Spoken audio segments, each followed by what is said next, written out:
अरे देखो देखो, हल्क फिर पुराने कपड़ों में आ गया। इसको फाइट एरिना में भेज, वहां 2 मिनट भी नहीं टिकेगा। सन लो गाँव वालों, आज रात विलेज मेगा फाइट चैलेंज होगा। ये तो जबरदस्त होगा। मैं भी फाइट करूंगा।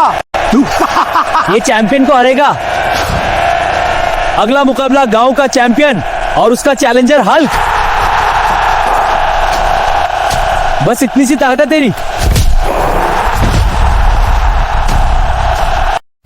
उठ भी नहीं सकता, फाइट करने आया है। गेम खत्म हो गया।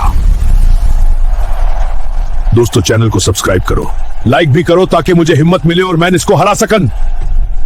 फिर से उठ गया। अभी फाइट खत्म नहीं हुई, बच नहीं सकता।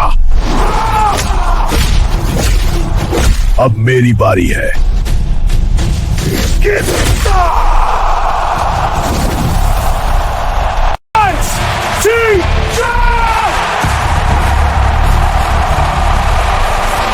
आज का विनर है